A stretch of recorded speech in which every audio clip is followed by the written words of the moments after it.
What's up, people? I'm Shaggy, the opinionated hippie, and this is part 35 of my ranking, reviewing, and then ranking Grateful Dead's Dave's Picks, which means we're on volume 35. I love an archival concert release series. That's what Dave's Picks are. They release 4 a year, going back to a while ago. We're almost caught up. Like, I think they just announced 47, and we're on 35. Super excited. But anyways, I love this show. I love this release. I have only been listening to Dave, as far as Grateful Dead goes, I have only been listening to Dave's Picks since I started this series. So if I to revisit them, to refresh my mind, some of them I don't listen to as often as others, so I need to like check in with them. This is one of those that I listen to a lot because it is a 1984 show. Other than the October 84 show that was released in the 30 Trips Around the Sun massive box set, which was a show from every year for 30 years. This is the only 84 release that's been officially released in the Dead canon. And 84 is that weird year because we're starting to vamp up towards the 86. Jerry goes into a coma, diabetic coma. Jerry has nights when, like, physically, like, Jerry was like this the whole time and was like, how he managed to stand for hours is like, that's something that puzzled many a person. But he had nights when he was on fire. And this is one of those nights. Like, anytime you get an 84 show, you're like, okay, what version of Jerry are we going to get? We get the Jerry that's ready to play guitar every single second he has a chance to play guitar. And not only is he playing guitar as often, he's playing it well, and he's fluid, and he's melodic, and he's invented, and he's just, there is so much excitement in Jerry's playing in this show. It is just like, from the moment, so I'm getting ahead of myself. 3-disc set, but it's kind of a rather short show. Second set is a little short. First set fits on one disc. So they flesh out discs 2 and 3 with what is essentially the entirety of the second set from the 4/19 show. The show on here, the complete show, is from 4/20. Surprising. I think this is our first 4/20 show that's been released, oddly enough. 4/20 84. Great 84 show. Sound is great. Band sounds fantastic. Jerry sounds fantastic. Love the set list because we're getting some songs that we would only get in the 80s. Some that would not stick around forever. Some that would. Jerry's playing is fantastic. Phil's playing is fantastic. Brent has some absolutely amazing moments. Like, everything about this show works.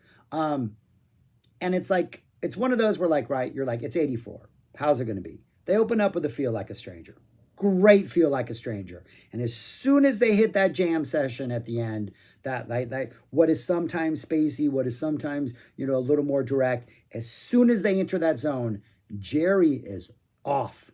And he is just going at it. And this is like Jerry solo time. And because Jerry is so involved and purposeful and like feels inspired, we don't really get these weird sort of like detours into these weird spacey areas that like you would find on like Without a Net. I think Without a Net is the perfect example of, I think, Feel Like a Stranger almost at its best, where you have a lot of Jerry, but then Jerry will maybe fall out for a while and Phil will take it over here or Bob will take it over here, right? And then Jerry will get back in and maybe redirect it towards more focused jam.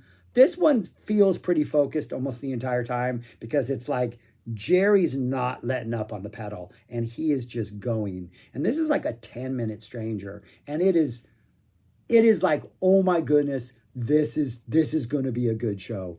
Jerry has got it.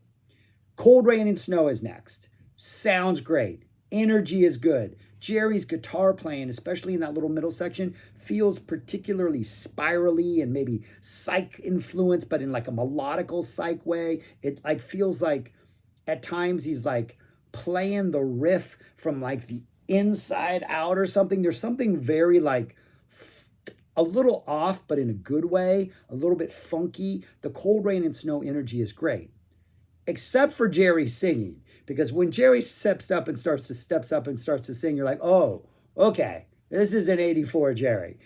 We're not able to save the voice, but the guitar playing way more than makes up for it. And Jerry kind of seems to know this because we get a Beat It On Down the Line next. I think it's a 9, Beat It On Down the Line. I think it's dun, dun, dun, dun, dun, dun, dun, dun, dun. And this, yeah, I think it's a 9 if I remember correctly. There's like a 27 out there somewhere. I don't think it's in the Dave's picks, but that's why I always keep track of these, the opening downbeats in the beginning. But after Beat It On Down the Line, Jerry's, where we would normally get a Jerry song, we get a Cumberland Blues, which is kind of like half a Jerry song, kind of. Again, Cumberland Blues, I will take that at every show, all the time. When I was seeing the Dead, which is like after this on, I was not in 84, was not when I started. Cumberland Blues seem to be a lot less frequent than in these releases. And I'm realizing I could have heard it a lot more. I wish I had heard it a lot more than I did. Cumberland Blues is fantastic.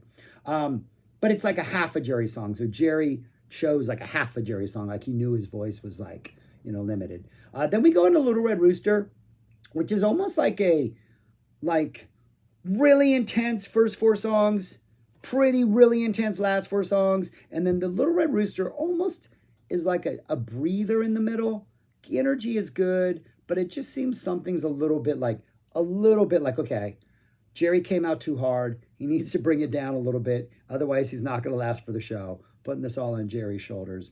But Brent's solo in here, Midland's organ solo is really good. And his energy altogether just on the organ, I think kind of elevates this and maybe saves this a little bit and puts a little bit of a spark in what is a pretty low-key Rooster. But then we jump back in with a really good Brown Eyed Women.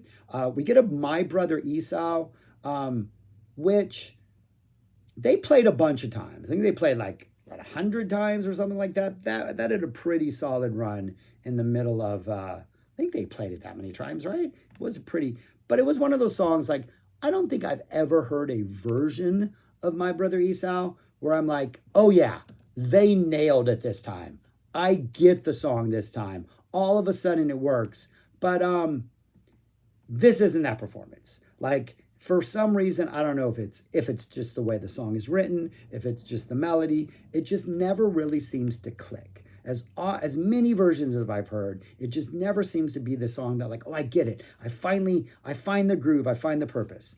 Out of all Bob's songs, this is one of those that like, I'm always excited to see on a set list, but I never quite like feel like this is the definitive version.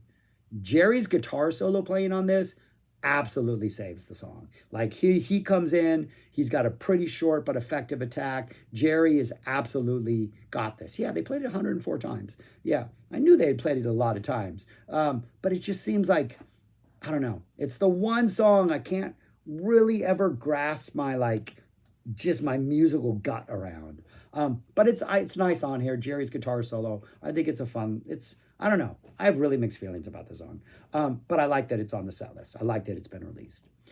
Jerry follows it off with It Must Have Been the Roses and somehow manages to get through the song. I think his vocals kind of work for this. Like, the great thing about Jerry ballads is no matter what stage his voice is in or his energy level is in, the song structure, the lyrics, the sort of weird specificity that you can apply, the specific generalness or the general specificity of his songs, energy works, like utter despair works, hope works, like whatever he's bringing always seems to work in a Jerry song. And this is sort of a not very a good singer because I'm going to go into a diabetic coma in just over 2 years. But it lends character to the song. There's always character in Jerry's song. And I think that's a testament to the music he writes, Hunter's lyrics, and just, the vibe that is created.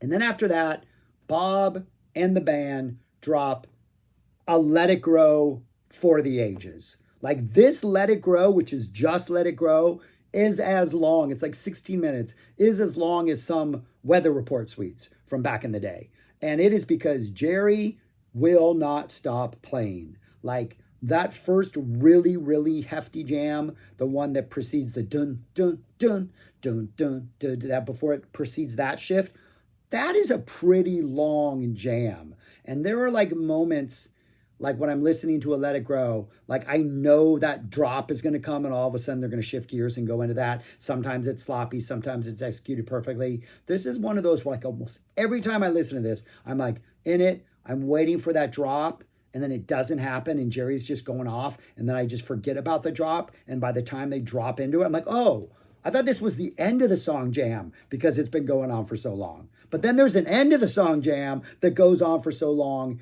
that really feels like it's about to fall apart, like they've just jammed too hard and it's time to just let the thing fall apart. But it never does. Like Jerry always manages to find an extra burst, or Phil does something, and they just keep it going long enough to like keep the energy sustained with this just like chaos threatening, but it never hits. And then bam, the song just ends. Fantastic first set. Feel Like a Stranger opening. Let It Grow closer. Like I cannot, like that is one of the reasons why Without a Net is one of my favorite leases. Feel Like a Stranger opening. Let It Grow closer. You cannot beat those two things. Absolutely, absolutely fantastic performances. Like we got a Cumberland, a My Brother Esau. Jerry's playing in Cold Rain and Snow is fantastic. His character in It Must Have Been the Roses, absolutely fantastic, fantastic first set.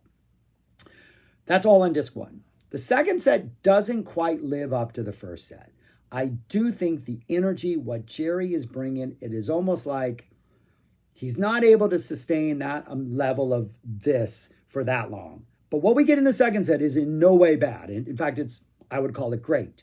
But the first set, I think, is kind of next level great. It's almost like Jerry's like, I have this energy, I have this focus, I'm going to kill it as long as I can kill it for. But then we get the second set.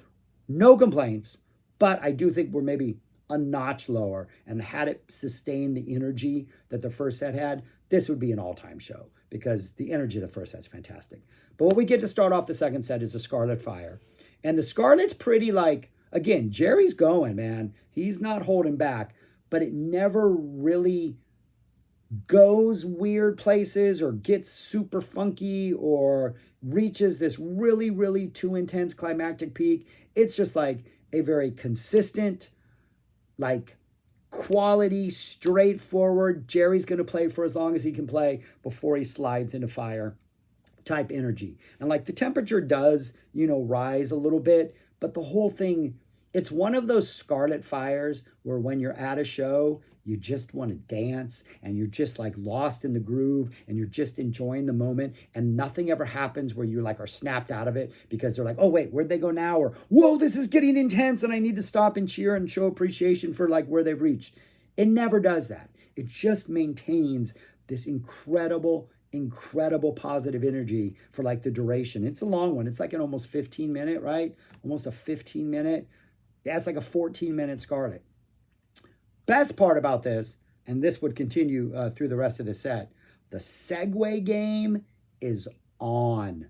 The segue into fire is one of the segue you always want. We're like, oh yeah, they're going into fire. Oh yeah, they're going into fire. Yeah, they're in. I mean, it's like just everybody, like Jerry's going to do it. Oh no, now Jerry's abandoned it, but now the drummers have picked it up. Oh, but now Phil's in. And then finally you're just like, you're full on in Fire on the Mountain. And again, typical Fire on the Mountain, first solo has a certain tone about it. Second break solo, the intensity starts to rise. By the time we get to the last one, again, we start to rise again. So it's got that slowly escalating like fire energy, like the fire is just getting bigger and more intense. Pretty fantastic fire. I think you could argue that there are, again, another 15. We got a almost 30-minute Scarlet Fire to open up. Zero complaints. But I do think there's a certain level of like, even with fire, which keeps up in the ante, I feel like Jerry has used maybe a certain level of energy and he's not quite able to push it. Or maybe he's just not interested in pushing it and he's just more than happy to like, keep it level. Either way, energy is fantastic. That goes into a Samson and Delilah, which the solo in this, Jerry is hard going at it. Attacking. Like, this is one of those Samsons where like, I want to be like, oh, it's a Samson. Must be a Sunday show. I never even checked until now to see if this was a Sunday show. Probably a Sunday show, maybe why they dropped the Samson. But it's one of those songs I'm like, okay, Samson doesn't have that much of a variation. I almost want something else. But I'm okay with it in this show because the energy is so good. It's so positive. It's a well-performed Samson. Jerry's solo is awesome. But then showing that, yeah, this is 84. Again, our energy levels are maybe depleted in a way they weren't 5, 6 years ago, 3 or 4 years ago. We get a drums, pretty good drums, nice low acoustic, kind of very basic drums at first where things aren't too crazy and they almost seem hand drummy for a while, but a very low simmering drums that kind of escalates and gets weird into a really, really good space. The first 3 minutes of space are on the end of disc 2. So far, everything we've talked about run up through the first 3 minutes of space. And the space is very noisy in the beginning, just like deep space, like 2001 Space Oddity sound effects. You're in the middle of craziness type stuff. They don't have those sound effects in there, but I always imagine some of the images would have these really deep, dark, disturbing noises. And then that goes into, after that, when we reach the end of that part, the disc ends. The last, I think it's 10 minutes of space, last 7 minutes of space are on disc 3. That's when we get a little more typical spacey with the noodle in and the stuff like that. But the flavors are really good. All of it works really well.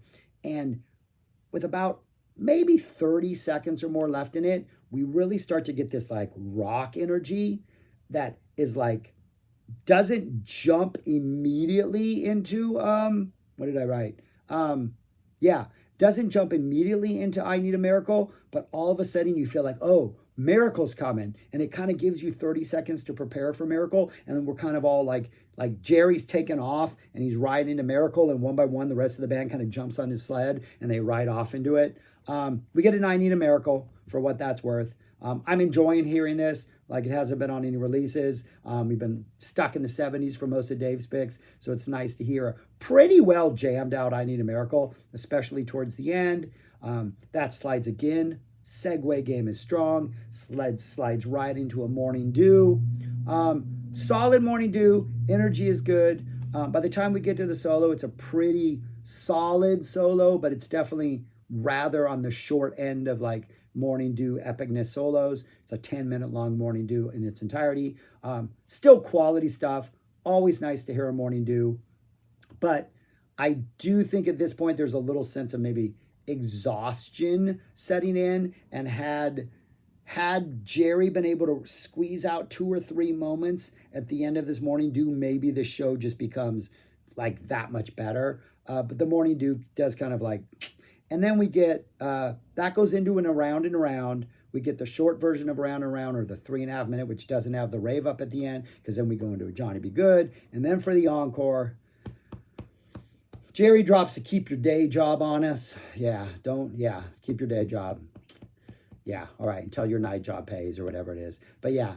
So that's maybe got to take the cherry off and not put a cherry on this Sunday. I'm not a big fan of keep your day job.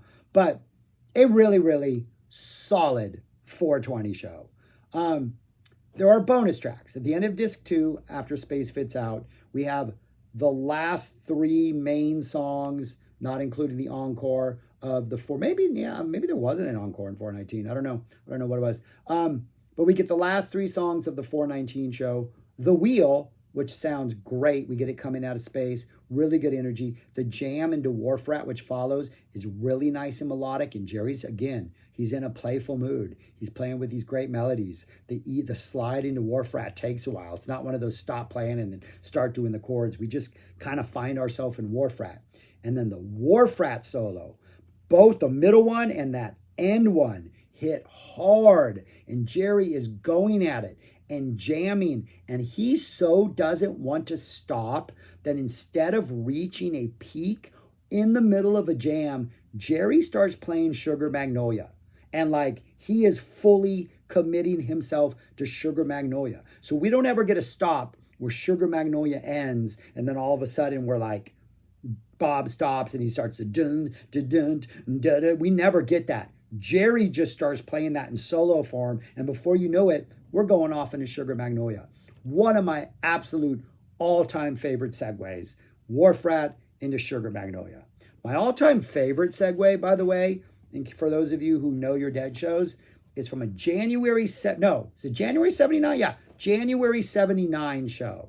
If If you know a show that is, drop it in the comments. Best dead segue ever. January 79. I'm not going to give you the date, obviously, but you'll know the show and you'll know the segue if you know the show and if you know the segue. Yeah, and then just a great sugar mag to end.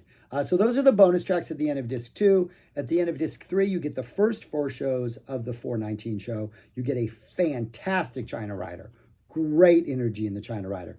Just absolutely amazing. The Rider is jammed hard. It hits hard. It is fantastic. That goes into an estimated profit that, again, sounds good. Has its nice ups and downs in the solo.